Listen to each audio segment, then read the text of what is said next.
Happy Monday, Liberty Kitty Cats, and we're about to get into the fourth debate of this month. The 4 out of 5. It's a debate month, 5 Mondays, 5 debates to celebrate my 41st birthday. That's how I do it. I'm weird. I celebrate birthdays by hosting 5 debates in a month. Other people maybe have parties and go on cruises. I don't know what you kids do. This is what I do, though. And before we get into this debate today, though, I got to remind you, the entire month, it's sponsored by my man, Top Lobster. You can find all his amazing designs over at toplobster.com. He has the best Liberty gear, Liberty t-shirts, Liberty hats, everything you can imagine over at toplobster.com. He's also done the amazing graphics to promote these debates here on the Lions of Liberty Debate Month. I don't want you to forget, of course, you could have seen this debate live as it unfolded, as it took place. If only you were a patron of Lions of Liberty, if only you were a member of the Lions of Liberty Pride. You can find out more about that over at patreon.com/Lions of Liberty. You get access to all of our bonus audio and video content, including live streams of these debates and many of my interviews, bonus segments with guests, the monthly Conspiracy Corner. We have Brian's Daily Good Morning Fuckhead. Degenerate Gamblers is coming back soon. You get it all for as little as $5 a month. Check it out over at patreon.com/Lions of Liberty. We need to empower people with not just the philosophical tools, but the inspiration to break free from the system.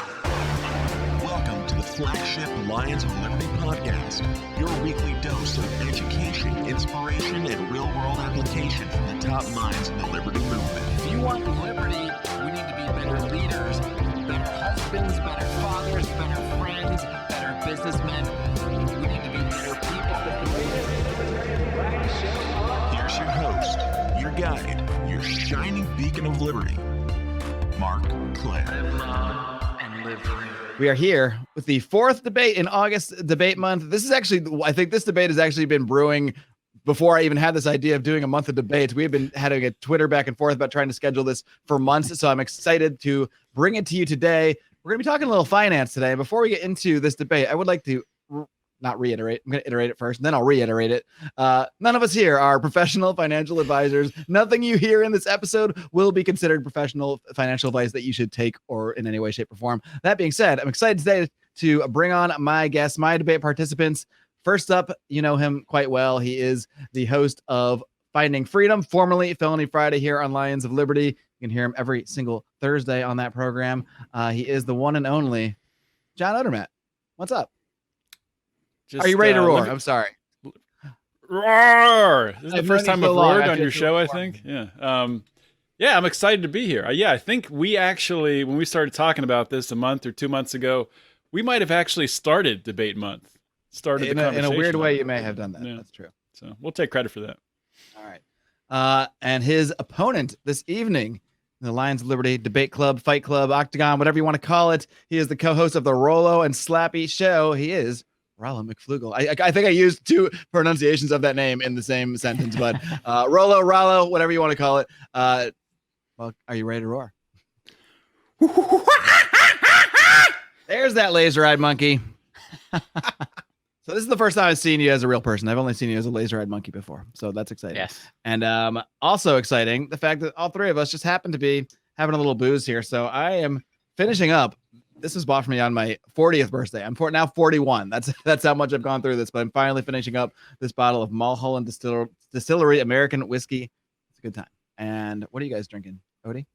I got some Bell's Oberon, and then once I get through those, I got some Miller Lite. So we'll see how much it takes. See what Classy it takes. And trashy. I like it. Rollo, you've been sipping them back for a couple hours now, I believe. Yeah, I started too soon, but I've been on the Michter's single barrel straight that's rye. A good one. That's a good one. Oh, it's delicious. All right. Well, we're all in the right place. Rollo, you're going to fit in right well here with the couple hours of drinking. I think is going to do you well. That being said, let's get into the resolution. I don't even remember how this started. There was some sort of Twitter back and forth, and I think I did my classic. You know, when I see 2 libertarians arguing about something, I purse my lips. I get you ever seen that meme? I don't know who the guy is, but he's in that giant yellow suit and he's like peering around the tree, getting excited. That's me. That's me when I see libertarians arguing. So I reached out to you guys and said, hey, why don't we make this Lions Liberty debate? Here we are. But the resolution we settled on out of a discussion, I think, surrounding Bitcoin and investment and et cetera, the resolution we have settled on is utilizing Bitcoin as your loan savings and investment vehicle is a sound strategy. Taking the affirmative in that will be Rollo, and taking the negative in that will be Mr. Odermatt. So that being said, Rollo, I want you to start things off with your opening statement here. You can also maybe just give people a little bit of background about yourself as well, since it's your first time on the show additionally, and maybe a little bit of how you got into Bitcoin, and then feel free to just fire away and make your case here. Sure. Thanks for having me on, guys. I really appreciate it. I love talking about Bitcoin, so any chance I get, I am going to do it. So I got into Bitcoin. I don't even remember when I first came across Bitcoin, but it was through the libertarian circles, of course. Like so many others, you heard about Bitcoin, and of course, I didn't buy it when I first heard about it, but I finally did start buying it in 2014, way back when it was under $1,000 per Bitcoin. I didn't know exactly what I had, but I bought it as a hedge against, the government doing something absolutely crazy. And I thought, hey, if inflation runs absolutely rampant, I'll have something. Hey, it's, this internet money that the government can't control. So that's pretty cool. But I didn't really bother to really learn about it until the 2017, 2018 run up. That's when I kind of took the deep dive into understanding Bitcoin and not just the technical side of Bitcoin, but really digging into monetary economics from the Austrian perspective. And that led me to come to the conclusion that Bitcoin is basically destined to be global money. It's going to replace the dollar. And with that, it's going to just absolutely shoot up in value. There's going to be 21 million Bitcoin. So whatever you think the value of everything in the world is, it's Bitcoin's going to kind of take over that. So it's going to defeat the dollar, all that good stuff. So it does seem a little bit crazy for someone to say, yes, you should put all your money into Bitcoin. But I am here to tell you that it is actually the most reasonable thing you can do, and really the only play that you should be doing. So let's take a step back. And what is saving? Saving is just taking the money that you have and just setting it aside, not spending it, not using it. We know the saying from before that people used to stuff money under their mattress, and we kind of like laugh at that today because it seems kind of crazy. Like, you're not getting any interest on it. But back when people were doing that, they were on a gold standard, and under a gold standard, when we actually had a sound monetary system, the gold was appreciating in value. So just holding on to money increased your purchasing power over time. Of course, gold had flaws, and it was replaced by this fiat system. And the fact that we're even having this debate, what's the best way to maintain the value of your wealth? Well, the answer should be just holding money, because that's the safest thing to do. Because what is money? But it is society's general medium of exchange. It is a thing that is the thing that you use to trade. It's part of every transaction. That's why prices exist. So the idea, the money is just the tool that you're going to transport value across time and space. So, you want to hold on to money because you're going to be you don't know what the future is going to bring. So to deal with that future uncertainty, you want the thing that that everyone's going to want to take in a trade, because they can trade that for anything they want. And when you've got a hard money, you're going to expect that to appreciate in value, because over time the economies grow, and so you get more stuff gets produced, and so your money is going to if you have a slowly a money that whose supply is slowly increasing compared to the rest of the economy that should be booming, should be growing, all that stuff divided by your money supply, your purchasing power goes up. So we're having this conversation now because of fiat and the US dollar, which I think we would all agree here is absolutely terrible. And due to inflation, your purchasing power is decreasing. If you hold on to a dollar today, or if you hold on to a dollar to spend it tomorrow, it's going to be worth less than it is today. You're not going to be able to buy as much stuff with it. So we are in a situation right now where saving in dollars will actually will set you back. because if you hold $1 today and transport it across time, you're not going to be able to buy, purchase as much stuff with it.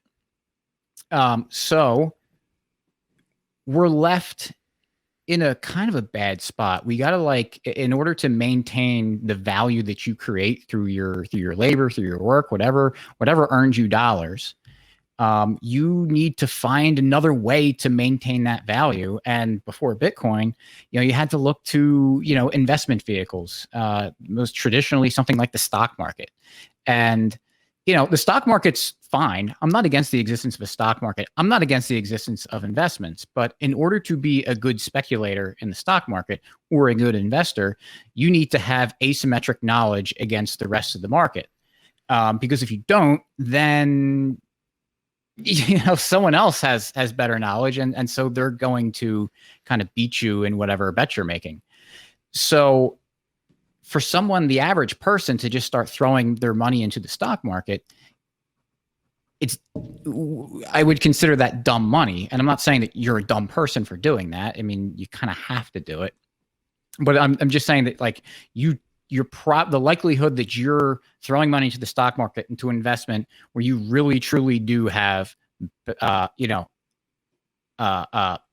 asymmetric knowledge, a better bet than everybody else, is kind of fairly low. The average person that's putting money into their 401k is putting into retirement account or retirement fund 2050. No one has any idea what any of those funds are. You're just kind of putting the money in because, the stock market's going to go up 7 or 8% every year. And so, hey, hopefully that maintains the value of your money.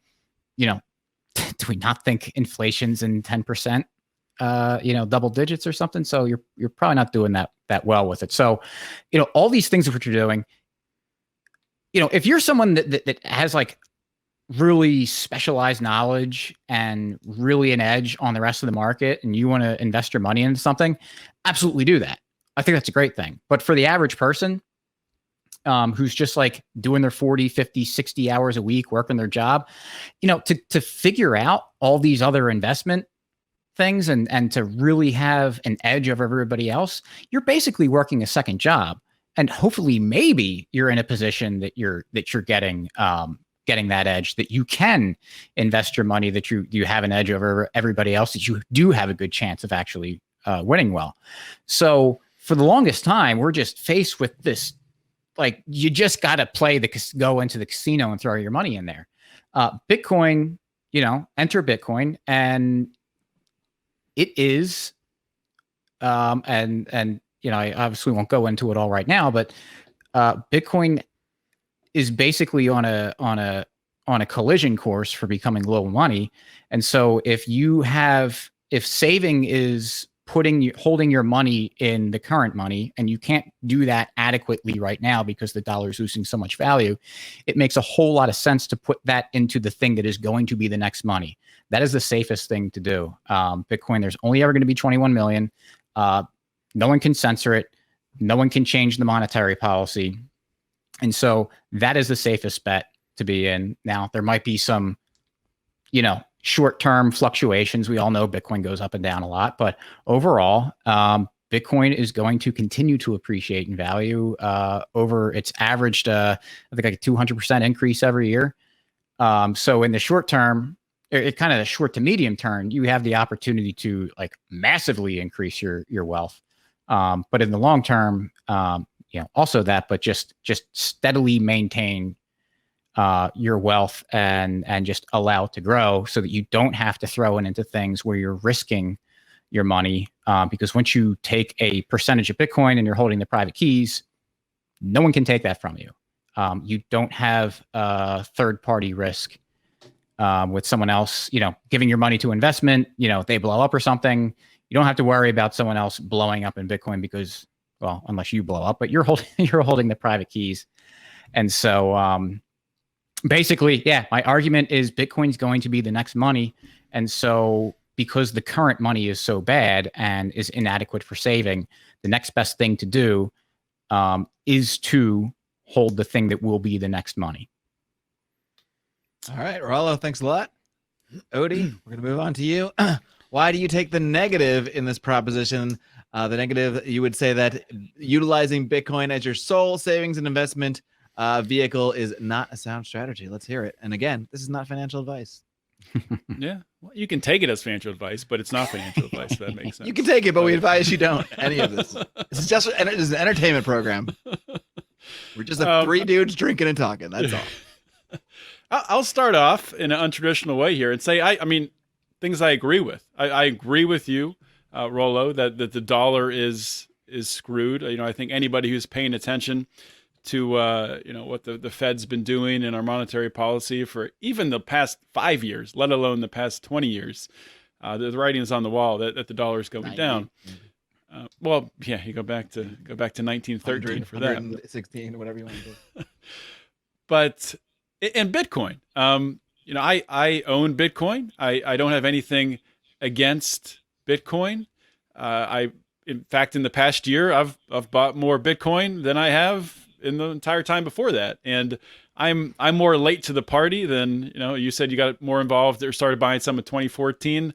I was probably starting a little bit to dabble in like 2018. So when you were ramping up, I was probably just starting. So maybe I'm a little bit behind you on that track. But when it comes down to investing and looking at, so you talked, I think, and I agree with your definitions on savings and investments. And I think that's important to point out. When people talk about saving, I look at that as preserving. You're just looking to preserve that money. And, like you pointed out with the current monetary policy, you can't put it under your mattress. You can put a little bit under your mattress and for, a short-term rainy day fund, if you need that. It's about the same as putting it in a bank based on the returns you're going to get. But at the end of the day, I think my disagreement, it's a traditional disagreement. I think you've probably heard this before, but it comes down to three different things. And it comes down to the lack of diversification, comes down to opportunity cost associated with just choosing that one investment. And it comes down to the potential of maybe stagnating skill sets and building up relationships and investing in other businesses and just generally putting yourself out there into the business realm. One thing you did point out, though, that maybe the traditional 9-to-5 person, they don't have time to learn about these things. They don't have time to learn about Bitcoin or pick up a side hustle, start another stream of income. I would argue they have to now at the point in time we're at. I think if you're not doing that, you're making an active detrimental choice to your future. If you're not doing that, if you're just relying on 9-to-5 job that could evaporate at any moment in time with the current climate we're in, especially if you're one of the unvaxxed and they try to clear out the filthy unvaxxed. But just to get back, I'm not going to go on for too long, just to add a little bit more detail to the 3 points. So when I talk about lack of diversification, people who know me know that I always talk about multiple streams of income. It's not just no multiple. secret. How many? Name them. Give us a number. 7 streams of income. Well, it's a fact that most millionaires have 7 streams of income when you look at it. And it's sort of like what came first. A lot of that comes from having the money to be able to invest in your, income producing assets and things like that. But people don't become millionaires most of the time. Of course, you get your CEOs and those types of people who get rich by just sticking with a job. But it's very rare that you're able to scale yourself up to that level, to millions and beyond. $1 million will be nothing probably in 50 years with the way inflation's going, if the dollar is still even around at that point in time. But so multiple streams of income, multiple investment streams. It's all about reducing the worst case scenario. It's about reducing catastrophic risk. Putting all your eggs in one basket with Bitcoin. There's things that can happen. We could argue how likely it would be, or how detrimental it would be to the long-term use of Bitcoin. But there's the attack, the threats coming from the government talking about the power that's being used with cryptocurrency, and obviously it's all garbage, it's all rubbish. But it is an attack. It's an attack on Bitcoin, and that's going to have an influence on the money. And will that ramp up over time? Will there be fines and penalties and things like that on people who do mine Bitcoin or use so much amount of energy? I don't know. I don't discount anything that this government or any government or the someday world government will try to do to hold the people down and prevent the people from taking control of their wealth. Opportunity cost. So I think a good example of opportunity cost, and it's kind of a funny comparison, but I think Peter Schiff is a great example of someone who has been blinded, by, looking at a singular investment and missing really incredible investment opportunities throughout the market. Someone like Peter Schiff, who, of course, if anyone listening out there doesn't know Peter Schiff, he's has made a career. What is it? Euro Pacific Capital. I think he still has that same fund, but he's made a career off of investing in precious metals, gold, silver, and of course he's been right. He's called these collapses, but he's said the same thing day after day after day. And while he's saying that, and he's directing his clients into these investments, his clients are missing out on an exploding real estate market. They're missing out on exploding tech bubbles. They're missing out on all these different opportunities. And I mean, that's not to say that it's sound economics, it's all market manipulation why those segments are exploding, but it is happening, and we're living in a world where it's happening. So to take advantage of it is the smart thing to do. And you can, be sort of savvy in how you do it and keep a certain amount of money in hard assets and things like that, certain amount of money in Bitcoin, move it around, protect yourself, certain amount of money in the stock market. Really, the only reason I invest in the stock market is because of the job that I have. I get free money for my 401k that they give me a match. So I put that in the stock market. That's really the only reason why I invest in the stock market. I do that. I have, like I said, I have some Bitcoin, I have some other cryptos. I have precious metals, and I invest in real estate as well. I invest in income producing real estate, and I can get more into that later. But I think that diversification is important because it's important to learn those skills. It's important to put yourself out there and meet new people. And not that you can't do that with Bitcoin, but I think if you do that, I mean, if Bitcoin is going to become the currency of the world, which I think it certainly could, you're going to have to break down these walls, break down these barriers. And while you pursue different business opportunities, you might identify gaps where you could have where Bitcoin could be a solution, where you could have a product you could sell, something that you could develop to make some more money on it, to bring Bitcoin to more people. So opportunity cost. And I guess that kind of 2 and 3 I think fit together, talking about stagnation of skills and not getting those relationships just by singularly focusing on putting all your money in Bitcoin. It's especially looking at young people doing that. I mean, I really think, I don't think anyone's lazy, but I think when you're young, you should be looking at pursuing different things. And if you have a 9-to-5 job, sure, work your 9-to-5 job, get your paycheck, dump all that savings into Bitcoin. I don't think that's the right thing to do. I think you should be looking at different ways to multiply that money, and you should be looking to learn. You should be looking to start different businesses, meet new people, expand. So I guess that's my statement.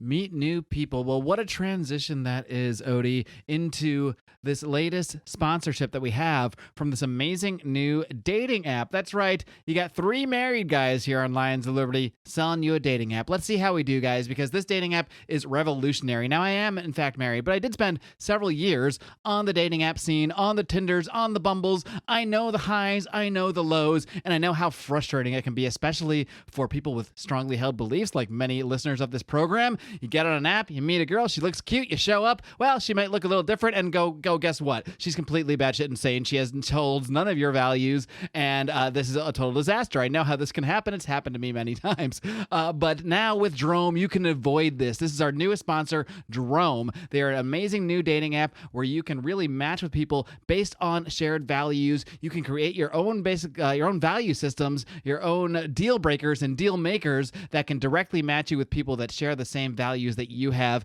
And it's all on video, so there's no surprises here. Every interaction you have with someone else will be on video, so that comfort level will be created before you even show up. You know who you're going to meet before you get there, before you select that date.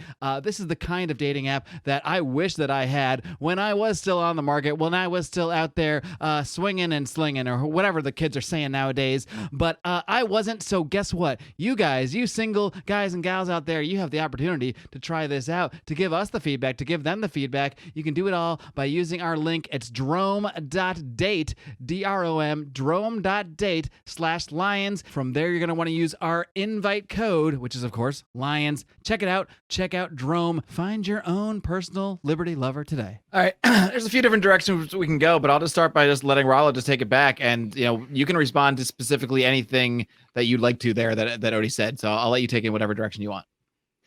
Sure. Yeah, there's a lot to cover.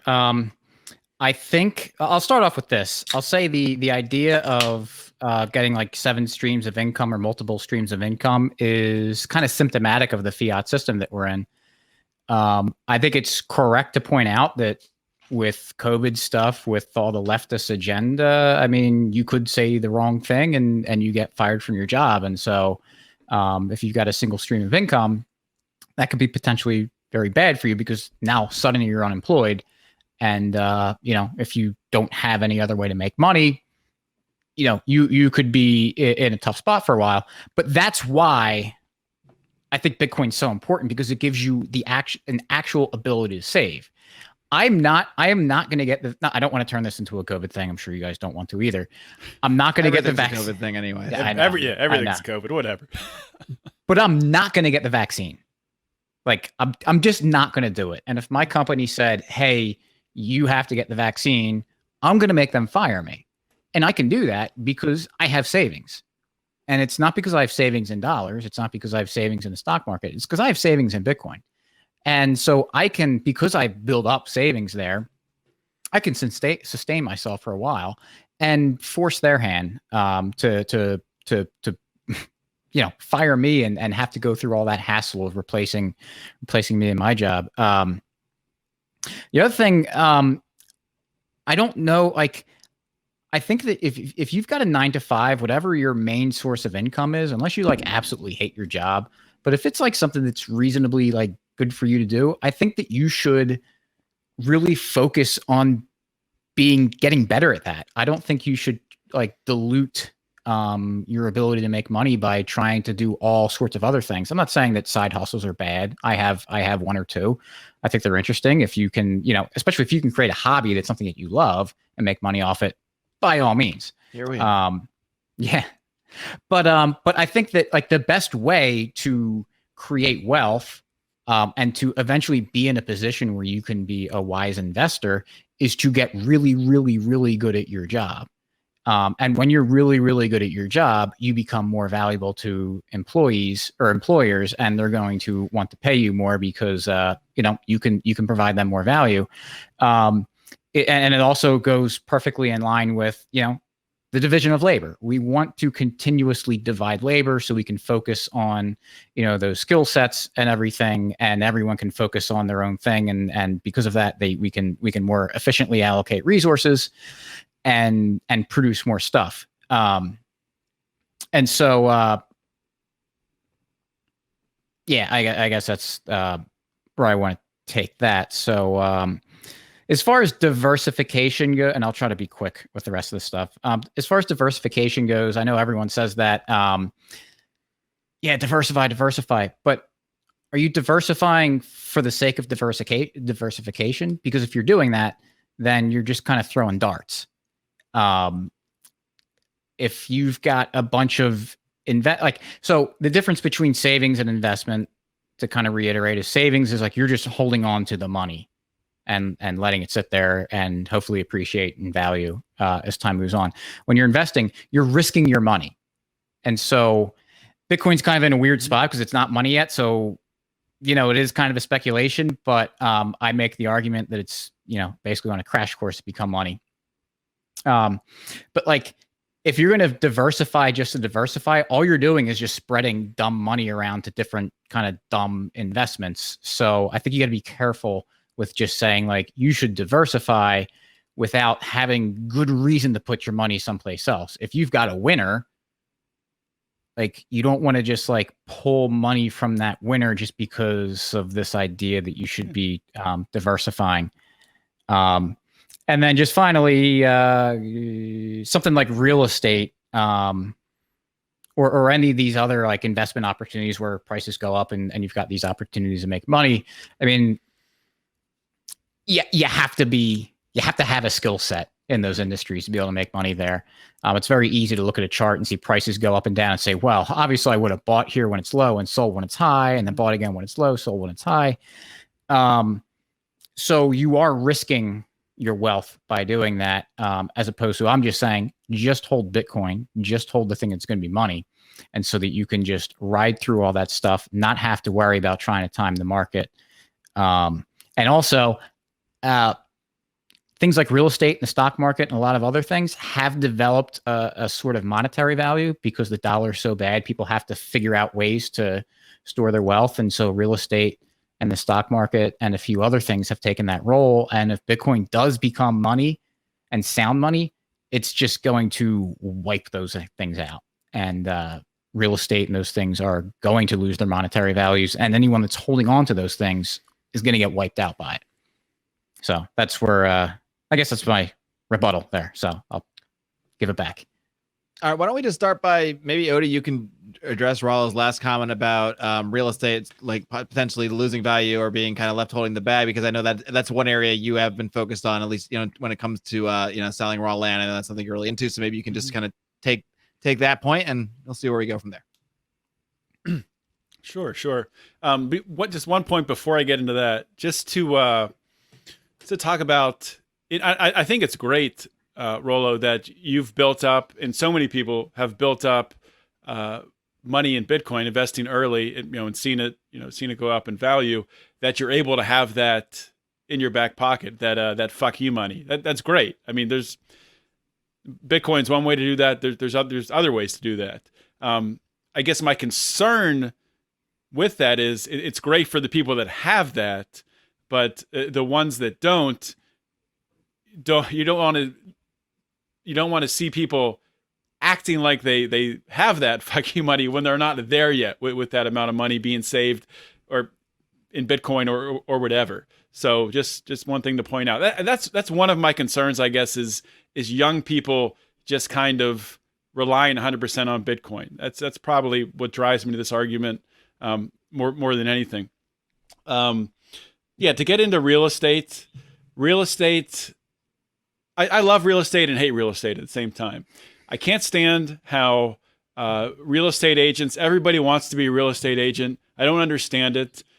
Very few real estate agents really make money. Everybody wants to be a real estate agent on the side. And I just don't get it. I mean, it's the worst job. You have to do it every weekend. You gotta work at night. But people want to be real estate agents because you get a nice commission. I get that, but in the cycle we're in right now, it's crazy. But anyway, just venting about the infatuation with people wanting to be real estate agents. I think the real money and lasting money is in buying real estate assets that are income producing.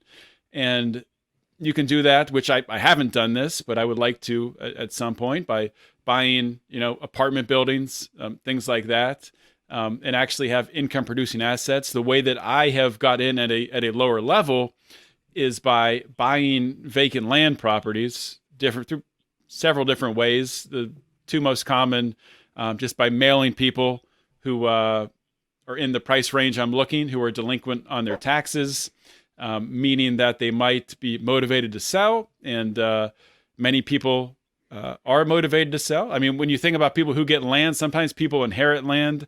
Sometimes they buy land with some big dreams that they have. They want to build a house, and life happens, and the tax payment becomes a burden. They're happy to just get rid of it at pennies on the dollar. Also at auctions. I buy land at a lot of auctions, and I have noticed, though, recently, within the past year, something's happening in the real estate market. I don't know if it's foreign money. I'm not sure where the money's coming from, but even at vacant land auction, prices are getting kind of crazy.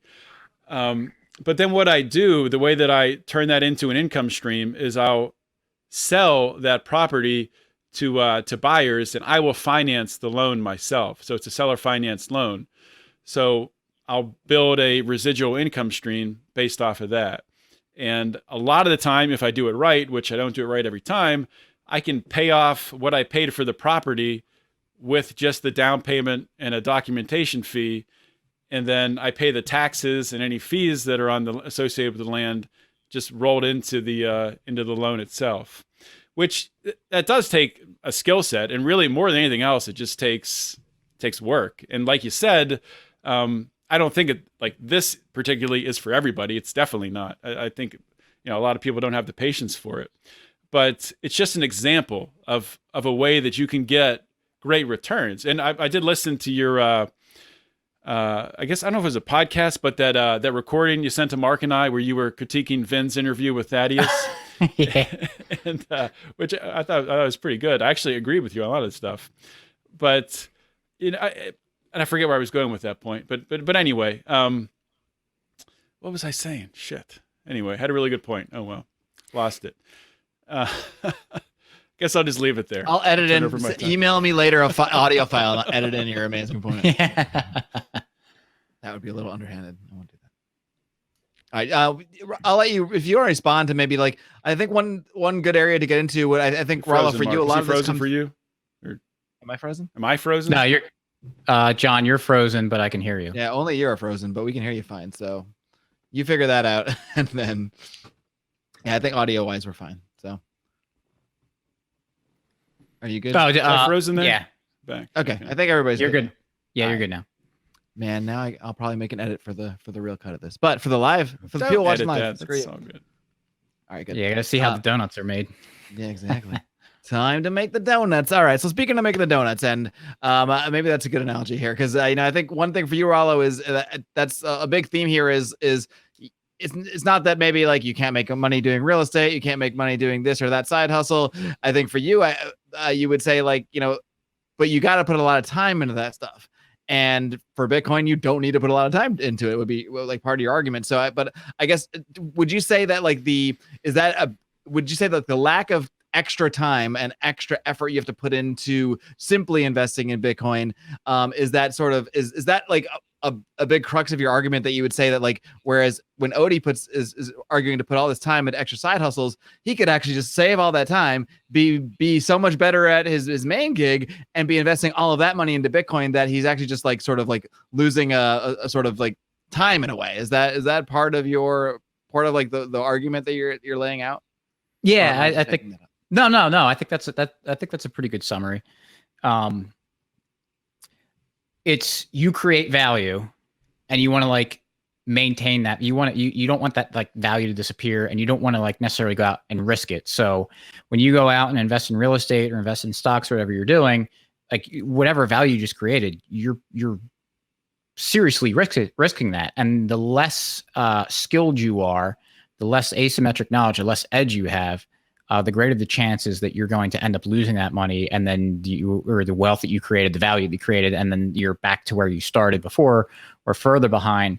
The other thing I'll say too, and just kind of talking about real estate here, just using this example since we're talking about it, is that, what about the guy who's paycheck to paycheck and he can only scrounge up $50 a week or $50 a month in savings? What does he do? Like you can't go out and buy $50 of real estate. Putting $50 into a checking or savings account is going to net you negative. But I mean, with Bitcoin, you can buy one 100 millionth of the Bitcoin and hold that and maintain your value. So, I think you made a good point, John, about saying, hey, just because you have like $1 worth of Bitcoin and Bitcoin, like that's censorship resistant, no one can take it from you, does not mean you're in a position where you can just say like, screw you, Job, I'm doing whatever I want. But it gives you a starting point. It gives that guy who's just like not able to save, really on the edge, really kind of almost hopeless with his financial situation. I think most Americans will be able to save at least a little bit of money, $5 a week even. Throw that into Bitcoin. And then once they see that growing, then they get motivated to try to maybe work a little bit harder to be able to accumulate more money that they can throw into Bitcoin so they can watch that little nest egg get a little bit bigger and grow at the rate that it is, since it tends to grow at a pretty nice rate. So Odie, if you could just address, trying to think which way exactly I want to go here, because I think at some point here I'd like to sort of differentiate between savings and investment. So maybe you could kind of separately tackle the concept of, yes, just using Bitcoin as savings specifically, versus the somewhat separate concept, I guess, of not investing so much time in diversification that you're advocating for, in like investing in real estate or developing new skills or new side hustles or what have you. Maybe you can separate those a little bit and address those a little bit individually, and where you see the differentiation. And maybe we can kind of like focus on those terms a little bit. That's great. That's a direction I wanted to go.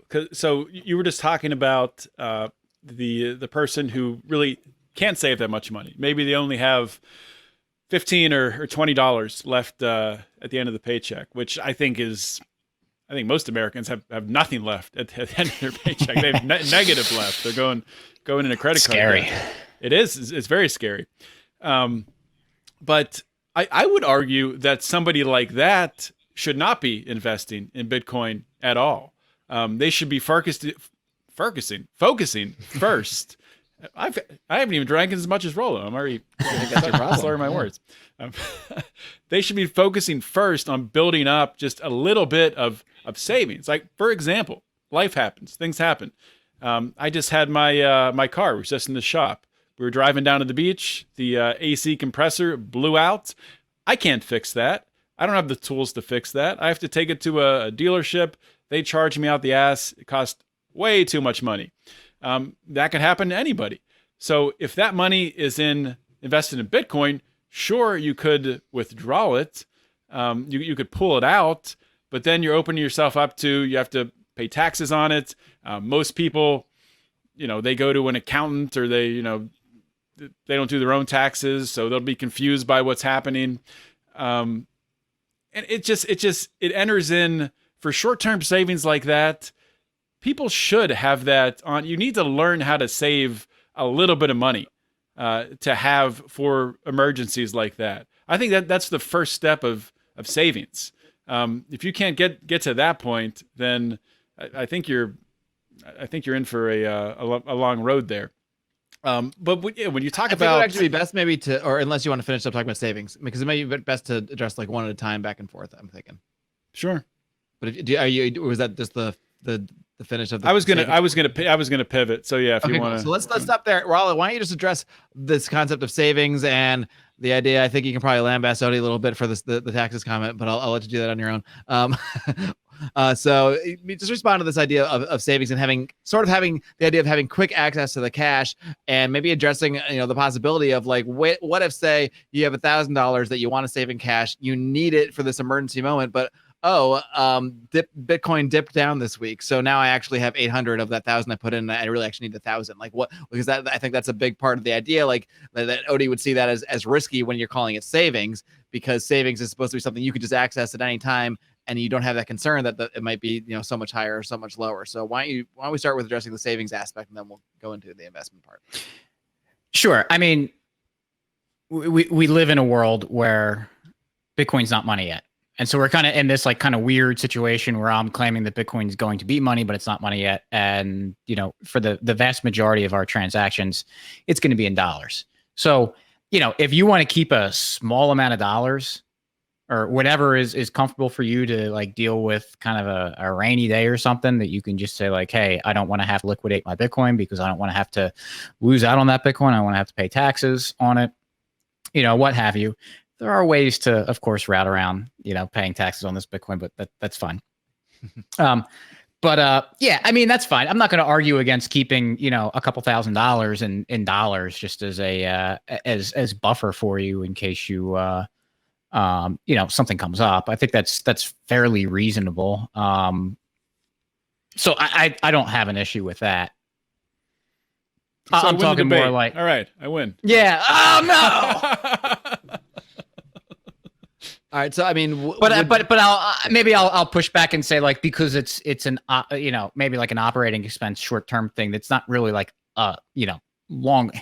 Maybe I'm splitting hairs here, but like not a long term savings, but like you know, a short term savings. And if you can kind of make your cash flows work well enough, and if you're converting your paycheck, well, and we're saying that you're don't have that much savings to put in the yeah, I mean, still. Kind of the same argument, you know, if you're keeping a small cash reserve just to be able to pay your expenses and everything, I think that's fine. But for anything that you want to plan ahead in the future and hold for a while, I think Bitcoin's the only play there. You know, keeping a little bit of money on the side for a flat tire or, you know, some sort of rainy day expense.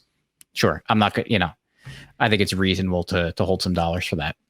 All right, guys, before we wrap up here, I got to let you know about one of our great sponsors, our longtime sponsors at Lorenzotti, Italy. If you are a fan of coffee, if you like a nice fresh cup of joe to wake up in the morning as I do, you're going to want to check out our friends at Lorenzotti, Italy. They deliver fine, premium Italian coffees right to your door in these nice little tins that look so wonderful sitting on your counter there. And if that weren't all enough, these guys are great libertarians. They are Patreon supporters of this show. They are absolutely worthy of your support. If that all wasn't enough, these guys do more than just sell coffee. They also help other entrepreneurs set up their own coffee businesses, help them acquire equipment, acquire financing, everything they need to start their own coffee business, start their own coffee shops. So you definitely want to check them out for that reason if that's something that's been on your mind. Either way, just fantastic people at Lorenzotti, Italy. Amazing people, fantastic people. You'll want to support them if you're fans of the show. Heck, even if you're not, if you're listening to this by accident, check them out anyway. They have great coffee. Lorenzotti, Italy. You can find them at lorenzotti.coffee. That's LORENZOTTI.coffee. And you do not want to forget your Lions of Liberty listener discount. Just use discount code ROAR for 10% off your order.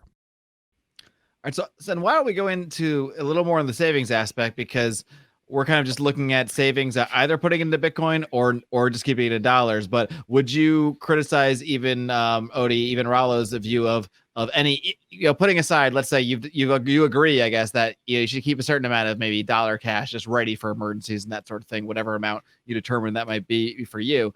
But would you then go on to criticize that you should put the remainder into Bitcoin? Like, what would be your criticism there? Do you think it would make sense to diversify that savings in other ways? That's for you. Yeah. Well, was that question to me? Yeah. I thought it was. Okay. Yeah, I think that comes down to the opportunity cost argument. I would say you should put some into Bitcoin, but you have to look at what the market's doing. And, you know, Rollo has you know, been, he was wise enough to invest in 2014, and he's made great returns, you know, in the past 7 years. But Bitcoin, Bitcoin goes up and down. There's times that there's good. I mean, unless you're gonna set it up, at least the way that I invest in Bitcoin, I just kind of just automatically withdraw it from my paycheck, put a certain amount in. I'm not even looking at where the price is. But I mean, I would think if you were looking to, you know, start significantly investing in Bitcoin, you would want to find the right time to do that.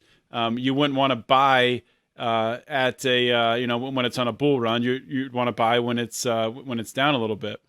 So you have to look at the market right now. I mean, love it or hate it, I mean, it's a total Fed bubble. It's total, government manipulation. But the real estate market is in a super cycle right now. And there's not too many other places where I would put my money right now than into the real estate market. That could change very quickly, but I honestly think there's several years of a ridiculous run on real estate, and we're going to see just obscene prices. Now, at a certain point, you're going to get to, well, the bank's not going to want to assess the house for the asking price, and that's going to be where you start to get that pushback. But I mean, there's plenty of markets out there where there's a lot of gap for that. So it just depends on the market. It depends on what people are looking for in their investments. Not everyone, I don't think, has the risk appetite for maybe investing in Bitcoin to a large degree, all of their savings. If somebody is, in their 60s, in their 50s, they're coming up on retirement, do they want to put all of their money into Bitcoin? I don't think that's the best idea. You want to be able to ensure that you do have, some sort of stable income. And I think really that's where diversification in investments becomes even more important as you get older, and you want certainty in your income, certainty in your return on investments. So somebody who's 60, 65, looking to retire, are they going to take all of that money out of their Charles Schwab portfolio and dump it into Bitcoin? I don't know if Rollo, it sounds like you would argue they probably should. I would say that's insane. When they might only have, 15 or 10 or 20, whatever years left on this earth. They might not live to see Bitcoin become money. They might not live to realize the actualization of those dreams. Marl, I'll just let you respond to that, or if you like. Sure. I'll say the right time to Bitcoin, or the right time to buy Bitcoin, is always right now, because, like I said before, it's very easy to look at the chart and the history and say, oh, should have bought here, should have sold here, should have bought here, but we don't really know what's going to happen. And if the idea is that Bitcoin is going to become global money, and I know not everyone agrees with that, but that's my perspective, and there's a much greater likelihood it's going to go up than it is going to go down, especially significantly. So I think trying to time the market is a fool's errand in any sort of, unless you've got certain sort of asymmetric knowledge. If you're Nancy Pelosi and you're about to pass a bill that like really, hits an industry hard, that's going to make their stock prices go down.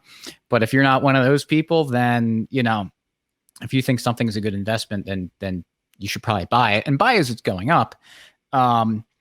The problem with a lot of the investments that you said that have like certainty with the return is that you have certainty that you're losing money. You're not going to get, like, there is no like certain return that's going to beat inflation. The Fed's printing money, they're injecting money into the supply. So anything that's like you're getting like a steady return on this, a guaranteed, whatever it is, the likelihood of this going to be beating inflation is basically zero. And so you're just having kind of a slow hemorrhage there. I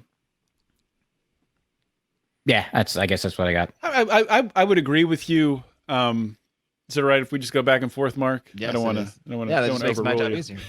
I can just hang out. Mark, you can leave. You're not. I'll just leave you two alone. I got my whiskey. I'm good. I would agree with you on something like bonds. I mean, bonds is basically you're losing money if you're investing in bonds, and I don't see that changing anytime soon. But there's plenty of companies out there, like utility companies, energy companies that are very stable and have basically they're just expanding slowly.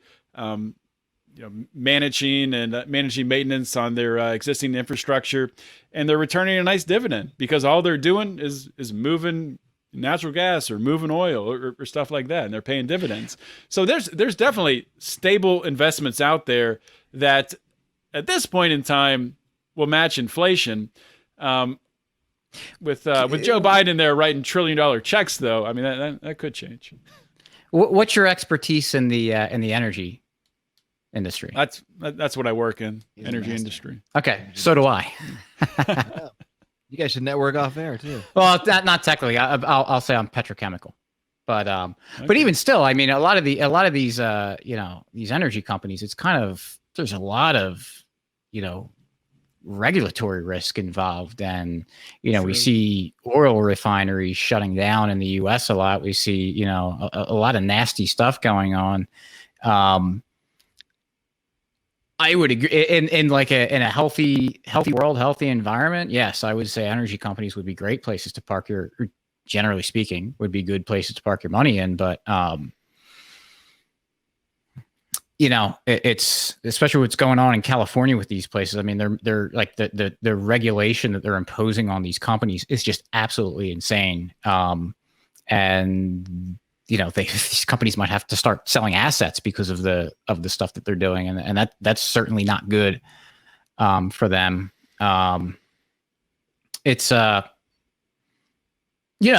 just like to the average person who's not in the energy sector, like how would they know that that's a good play? They listen to you or I and say, oh, well, this Again, guy. I recommend This is no not one financial advice, but you can take it Right. as financial advice if you want. But these people go and watch CNBC or Fox Business, and they listen to these talking heads who are the experts, and they say just absolutely, they just It's say Trust nonsense. the Experts Financial Edition. Right, and that's how they're getting, or they go and read Yahoo Finance. Like that's how they think they're getting their edge, and it's just Yeah, like horrific. the secrets are going to be in Yahoo Finance. Yes. I I used to believe that, so that's I understand it. One question for Rollo that I want, and then I'll let you guys see if you have any questions for each other specifically. I'm curious how much, because you mentioned this a number of times, Bitcoin becoming the global currency, not formally in like a centralized way, but just naturally through the market. But how much do you think your argument relies on that? Like if Bitcoin were not to become the globally accepted currency, would your argument still hold the same, or is it reliant on this presumption? It is 100% reliant on that, because there's no other use for Bitcoin than money, and there's only gonna money. It's only one thing. So I guess to follow up, how certain of obviously the answers vary, but like, are you like 100% certain of that prediction? And what's the timeline there? I guess like Yeah, extremely certain. So when I'm what someone would call a Bitcoin maximalist, which maybe the better term is a hard money maximalist. If there was a money that came out that was harder than Bitcoin and had a better chance of becoming global money than Bitcoin would be, then I would go for that. But Bitcoin, nothing comes close that's ever been, as a competitor to Bitcoin, to beat it at its game. And so, and there's really no significant identifiable threats that would prevent it from achieving its monetary standard. I mean, if we look at the last hard money, gold, it was money for like 6,000 years. Now, is Bitcoin going to be money for 6,000 years? I don't know. But I think it's probably going to, once it monetizes, it's going to be money for a while. As far as the time frame goes, man, that's a good question, because I changed my mind a lot. And over the last couple weeks, with all the stuff going on with the with what I think is a clear corrosion of the hegemony of the U.S. and its power across the world, just evaporating in front of us. I put it a lot sooner than I would have before. So I would say within the decade, I would say that we'll have Bitcoin basically becoming the global monetary standard. And Odie, I'm curious, like, do you have a criticism of just the overall idea, I guess the overall number go up mentality, the idea that Bitcoin will continue to go up? Maybe it will go up and down along the way, but will generally continue to trend up because it will become adopted as this sort of globally used currency, if not some kind of formal global currency. Yeah, I mean, I think the biggest worry or criticism I have of that philosophy would just be external factors, and the biggest external factor being governments of the world who are trying to preserve their power. It's we've talked about it at the beginning of the show. It's evident that the dollar is collapsing. And libertarians talk about it all the time. The dollar's going to collapse. The dollar's going to collapse. But do we really think through like what's going to happen in this world when the dollar does collapse, and the chaos, and the people trying to cling to that power? So I don't put anything by, the power structures that are in place across this world to maintain that power. I think they will do anything to maintain that power. So that's the biggest. And probably Rollo would argue the opposite. That's probably one of the most encouraging things for Bitcoin. But and it could be. It's. But you just don't know what's going to happen. I think it could go either. It could go either way. I mean, I don't have a lot of faith in people really standing up to government tyranny. I think a lot of people, as we've seen throughout the past couple 18 months here, people go along with it. So. If Bitcoin is attacked by world governments, if it's criminalized, what happens then? Well, what happened to marijuana, and what happened to drugs when the government declared war on it? A government declaring war on something like that, prohibition, it never works. It just pushes it underground. In the case of Bitcoin, I think when a government starts to saber rattle, and not only saber rattle, but also do things that try to fight against Bitcoin, it just proves the need for Bitcoin. But let me take it a step back a little bit. China, Bitcoin's always been criticized historically because of all the mining that's going on in China, and say, oh, what happens if China cracks down on Bitcoin mining? Bitcoin's trashed. But China did kind of recently crack down on Bitcoin mining, and it was they basically banned mining for all intents and purposes. The hash rate dropped by 50% in Bitcoin. But blocks kept coming in about every 10 minutes, and the mining equipment went out of China and went into other hands, and it really stinks for those Chinese miners. It's terrible for them, but as a whole, the network was largely unaffected. I think a lot of people, even people that are like into Bitcoin, just had no idea any of that happened. I just saw a comment flash by too, asking if when I say Bitcoin becomes the monetary standard, do I mean Bitcoin or crypto in whole? When I say Bitcoin, I only mean Bitcoin. I think, just to be clear, any other of those cryptos, they're all coins. They're shit coins. Can you expand on that? Podcast, I'm just curious. Can you expand on that a little bit? What's that? What part? Just your reasoning for it. You don't have to. I mean, your reasoning for why just Bitcoin and not okay, other cryptocurrencies. Yeah. They're basically all cargo cults. So what a cargo cult was back in, I think it was World War II, in these islands in the Pacific, the United States and the Allies would fly planes onto these islands, land them there, and use them as bases and everything. And the native people that were there, they got to enjoy a lot of the stuff that the American military brought to them. They brought all sorts of stuff, and they shared it with these native people. And after the war was over and these planes flew away, these people still wanted all the cool stuff that the Americans were bringing, and they didn't understand why the Americans came or what mechanism was causing that stuff to happen. And so they built these straw planes in the hopes that another plane would see that and come land and bring all the cargo and the cool stuff.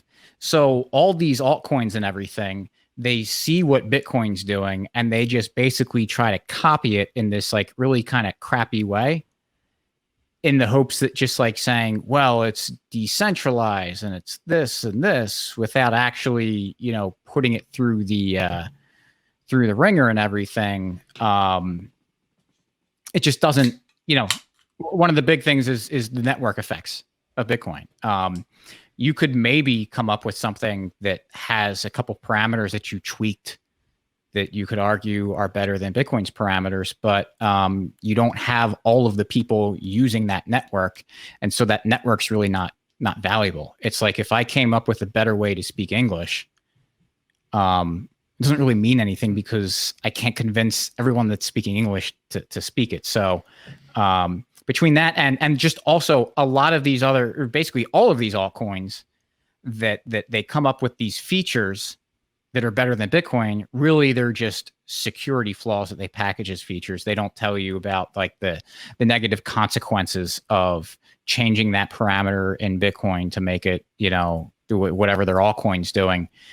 Usually, they're all basically centralized or, what have you. Something like, I'll give an example. Monero has, privacy features. And the privacy features are generally speaking true. Monero is more private than Bitcoin. But the problem with that is that they don't have a good way of preventing inflation bugs with that privacy. Like those privacy features introduce the ability to have undetected inflation. And so that's really bad for our hard money, and it kind of disqualifies it from beating Bitcoin. Something like Ethereum, which is the other big network, it's almost a database because it's it's so what's it called? Intensive to be able to validate everything. No one actually spins up their own nodes to validate all the transactions. They're all using like Amazon web servers and Infura web servers. And when one of those things go down, it basically borks half the network, which happened kind of recently. Infura servers went down, and all of these Ethereum services went down with it because no one was running their own nodes. They're relying on these centralized servers, and so you don't. That was have like a month. It was like a month ago that happened. A couple months ago, yeah. Oh, was it? Okay. Yeah. But and also too, just like everyone looks at Vitalik and it's like, Vitalik, what do we do? Our Lord and Savior, and so he's basically calling the shots. They had something, Ethereum versus Ethereum Classic. They had some sort of smart contract thing that someone found an exploit in it, and exploited it, and they said, well, no, this is not what we intended to, and so they just rolled the chain back and hard forked it. And Ethereum Classic exists because there were some people being like, whoa, code is law. We don't like that this guy exploited it, but that's what the code allowed, so we're going to stay on this old chain. But like they were just able, with a couple players, be able to take a massive amount of the value on the Ethereum network and just move it to wherever they wanted. And you could say, well, you could believe all you want that Vitalik and co are good guys, but if the government knocks on Vitalik's door and says, hey, we're going to do bad things to you and your family unless you do XYZ, you can't expect him to care more about your to Ethereum that you own than his family. So there's just, in a nutshell, all of these altcoins out there just have massive security flaws that if tested would just blow their censorship resistance and decentralization just totally up. And so that's why none of them have a chance to beat Bitcoin. And like, I don't ever consider them when talking about this stuff. All right, well, but I think we're going to wrap up in a minute here, but before I do, I want to pull a page out of my friend Brian Nichols' book that he pulled during my debate with Eric Brakey, which, by the way, I almost won that debate. I think I had 40% of the vote on Twitter, if that's our metric. But I think you won. I voted for you.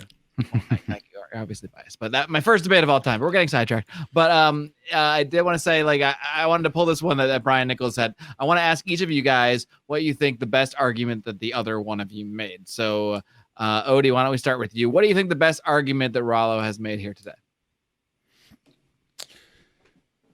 Well, I mean, I think he's made a lot of great points, and I think that Rollo and I agree on the foundation of what's happening. We agree that the U.S. dollar is going down.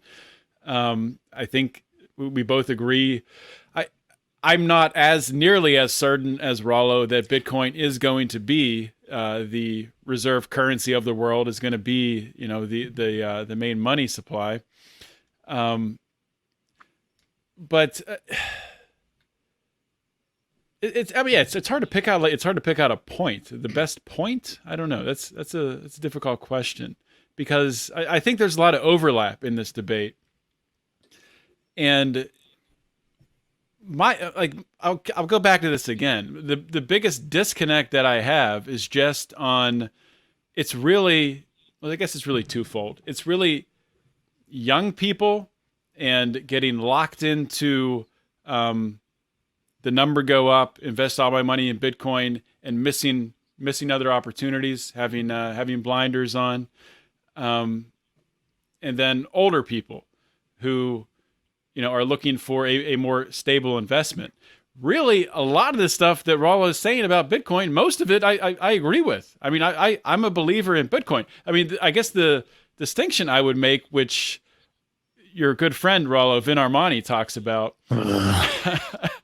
is Bitcoin. There's so many debates I want to set up from this interview. I want to have Rollo versus Vin, Odie versus Peter Schiff, also Rollo versus Peter Schiff. I mean, there's so many directions we can go here. But is Bitcoin is Bitcoin money, or is it something we don't even really understand yet? And is comparing Bitcoin to money like comparing a horse and buggy to a freaking Ford Explorer? It's just a different model. It's a more advanced model. It's can do things that the other thing couldn't even dream of doing. It's just not possible. So when you get down to the details of it, I agree. I mean, I agree with Bitcoin. I believe in Bitcoin. I was tweeting with Howie earlier. Howie was asking why he didn't get to debate in Rollo's place. I told him because we didn't want you to get embarrassed, Howie. We didn't want you to get embarrassed. And Howie said, I always want Howie to be embarrassed. For the record. And Howie asked me, do I even know what Bitcoin is? Yes, I know what Bitcoin is. And Bitcoin is beautiful. I think it's beautiful. I just think, I don't think it's the right time for everybody to put all of their money into Bitcoin. Of course, Rollo, owning a lot of Bitcoin, wants everyone to put his money in Bitcoin because it would go up then. All right, well, we'll move on to the closings in a minute. I think Odie kind of touched on his sort of summary there, but before we do that, Rollo, what do you think the best point that Odie brought up is? Well, first of all, I didn't realize that Loki was Howie. Yeah, that's Howie. Oh, did I just out him? Oh, crap. I was, oops. Maybe you do have some editing to do, Mark. Sorry. No, I don't. I'm not. So I don't know that, John, you explicitly said this, but it's kind of implying and taking bits and pieces and putting it together. But I think, and correct me if I'm wrong, if I'm misinterpreting you, but I think a good point is that you have to pay attention to what's going on. And, if you're someone who's just got into Bitcoin and just threw in a couple $100, you don't quite have FU money yet. The money you have in Bitcoin may be kind of FU money. You can do whatever you want with it, but you have to kind of temper your not temper your expectations, but kind of keep a level head about you and kind of see what's going on in the world about you. And, just because you've entered into Bitcoin, started buying a little bit of it, doesn't mean that you're necessarily going to be able to take advantage of all of the benefits that Bitcoin has with being able to say, hey, I can you can fire me from my job and I can sustain myself for, 3 months, 6 months, a year. So I think that's something that's kind of really important with whatever you're doing, is just kind of keeping a level head about what you're doing and kind of checking yourself there. And if you're in that situation, I think Rollo was going to say it, but he stopped himself. Maybe get an alternative source of income, so you have that to fall back on. All right. Well, why don't we go into our closing statements? I think we've fleshed out the arguments pretty well here, and Rollo, I'll let you start off or I'll let you do the closing first, since I had you start off, and then Odie, you'll wrap it up after that. Sure. This was a blast, guys. Mark, John, I really appreciate this. This is awesome. I'm really glad. Next time, this will include Peter Schiff and Vin Armani. All be together. Everyone on here. Yeah, I'm not sure it will be as jolly as this one, but no, I really appreciate being able to have these discussions and have these debates, and just be able to talk through this stuff, because there's a lot of people out there that are trying to muck through this. And I think this is really valuable for people, however they come out on it. So I'll just close by kind of reiterating. I think it's real important to go back to basics, go back to first principles, understand what the purpose of money is, understand what saving is, understand what investing in speculation is. If you've created wealth, if you go out and create value from your job, your side hustle, whatever you do, if you have one job, you've got a 9-to-5 job, or if you've got 7 jobs, and let's say that you want to, like, your dream is to be a real estate mogul. That's fine. I'm not going to tell you that you shouldn't do that. That's your dream. I want you to pursue it. I think that Bitcoin is the best way for you to be able to achieve that goal, because that is the thing that will preserve your wealth without having all the counterparty risk, to be able to have your wealth that you created appreciate in value. So if you've got 7 streams of income and you want to buy real estate, you don't generate a little bit of income and go and buy real estate. There's a period of time where you've got to accumulate a lot of wealth in order to achieve that goal. So the best thing to do is to have the asset that is safely going to appreciate in value, because it's on basically on a collision course to become global money. And so whatever your dreams are, whatever you want to do, whether it's just saving for retirement, whether you want to start a business or, buy real estate, whatever you want to do, Bitcoin is the best vehicle to do that. It's the best way to store the value that you created from whatever you're doing to produce that income, and transport it across time and space until you're ready to do something with it. All right. And Odie, we'll let you wrap it up. Yeah, I'll just start by echoing what Rollo said. It's always nice to be able to put a face to someone you've talked to on Twitter, especially a laser-eyed monkey. Odie says hold on. I'm a little bit triggered. I'm not a monkey. I'm an orangutan. Okay. Orangutan. Sorry. Yes. That was very racist of me. Or yes. Yes. No, but that's because I don't know. Twitter is sidetrack. Funny place. Twitter's crazy. I mean, you got people coming at you. You don't know if they're joking. You don't know what's happening. And before you know it, you're arguing with a laser-eyed orangutan about Bitcoin. and then we're here. But then you're on a podcast. You're like, what happened? But no, this is great. And I've really enjoyed this. And almost all of these debates have been Twitter discussions brought to life. And that's what I really enjoy about this. Everything happens on Twitter. That's the center of the universe. But I'll just kind of wrap things up by coming back to what I talked about at the top. And it really comes down to, diversification. And I will agree. I don't think everyone needs to go out and run and, get 7 different jobs and get 7 different streams of income right away. If you want to strive for that, that's great. Personally, that's something that I'm striving for. But I think it's smart, especially in this climate. If you want to invest in Bitcoin, I would encourage you to invest some in Bitcoin if you have the extra money. But I think I would prioritize ahead of that developing a skill, especially in this climate today, really in any industry, unless you work for the government, then they probably can't fire you. But you probably have to get vaxxed because they're going to make you get vaxxed. Maybe that's the only reason why they'll fire you from the government. But I would just encourage you to have a fallback plan, have something. Start working on something, building something that if you do lose your job, if you do lose your source of income, if your business, a lot of business owners out there were shut down during COVID. I've had a lot of them on my show, some crazy stories. I'm not saying start a full-fledged second business, but have something else that you're working on, something that you can pivot to if you need to, maybe something digital, and do that. And then the opportunity cost, the Peter Schiff thing. Yes, investing in Bitcoin, I do think over the long term, the number is going to go up. But at this point in time, in this market right now, I think you need to look at where things are. And yes, expertise and knowledge does come into that. And this is not financial advice, but that can be learned. So it's your money. Take ownership of it. Learn about it. And maybe at the end of the day, after you do your research and you look around, you look at the real estate market, you look at the stock market, you look at everything else happening, you look at different business opportunities, businesses you can invest in, maybe you'll decide Bitcoin's the best investment for you. Go for it. But I would just encourage people to look at that, to do the research, to spend the time, to learn about Austrian economics, to learn about the business cycle, to see the situation that we're in, and ultimately where Peter Schiff would say we're going to end up. And Peter Schiff would say, buy gold and silver. And I would say, buy gold and silver also. And Rollo would say, buy Bitcoin. And I would say, buy Bitcoin also. So back to diversification. And with that, I rest my case.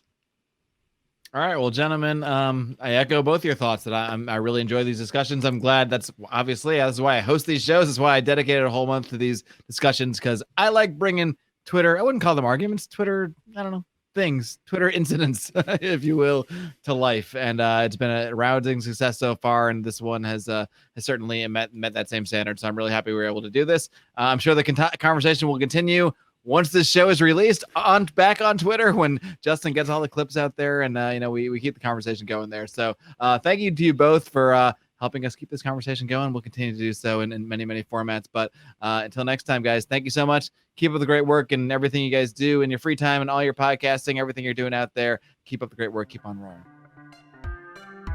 Thank you. Right, Thank you, guys. Live long and live free.